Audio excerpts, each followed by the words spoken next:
At this point, you should have already installed the hub and the sensor. It should be working properly and tested. At this point, take the adapter and you're going to reach underneath and unlatch it. There's two little latches here. You just put your thumb against it and then that will come out. Then what you're going to do is take the sensor, and it doesn't really matter the orientation, but you're going to stick it in there and it will press fit, push it in all the way. So I'm just going to simply put it back on and latch it from the top. At this point, what you want to do is add the mousetrap. What you're going to do is take the little thin layer on top of the sticky. So there's well, you want to be careful not to take the sticky part off. You're just taking the thin see-through film off the top, okay? So we're going to roll that off. And now what I'm going to do is take any mousetrap that is a snap trap that'll fit on here, and that's most of them. What I'm going to do is take this, and you can see on here that there is a lug on this side. There's also a nut holder here, and against the lugs is where we're going to place the mousetrap.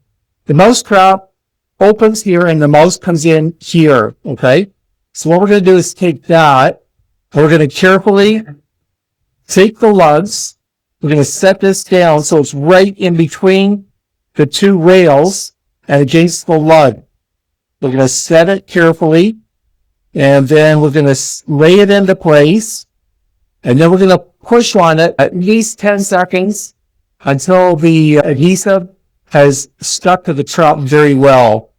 So you want to make sure that you push it and hold it very well. That's critical.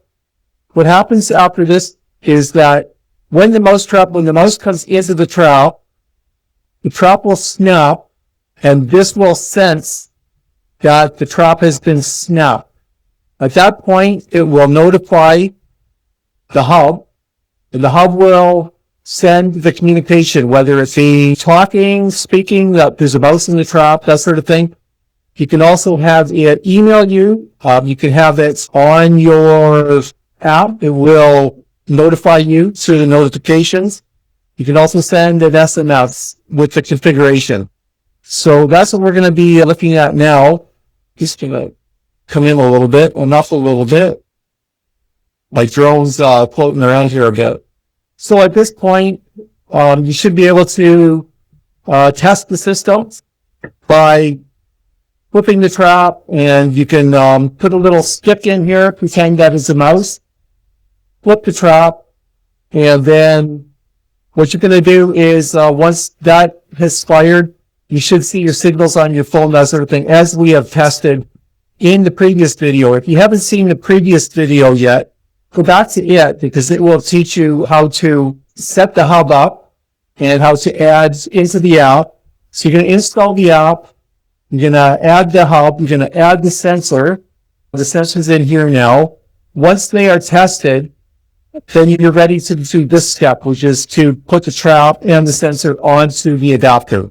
And that really is all there is to getting this system going. Once you have that, you can also add other products onto it from YoLink. You can go to www.yosmart.com website, and you can see all the other devices for water sensing and temperature sensing, and a myriad of different devices that you can add to the system. If you already have the hub, then you can add this equipment onto the hub, and you can use this hub in a different spot because they can operate together. And we'll get into that more in other videos, but there's a myriad of different options that you can do with this to make this system just grow and grow. It's a great system. You can go for a long distance, quarter mile. So you can put them out in, a boat, a shed, a trailer, out in a barn, if it's within a quarter mile of the house. So you really have a lot of options available to you. And I hope you have great success with it, as I have.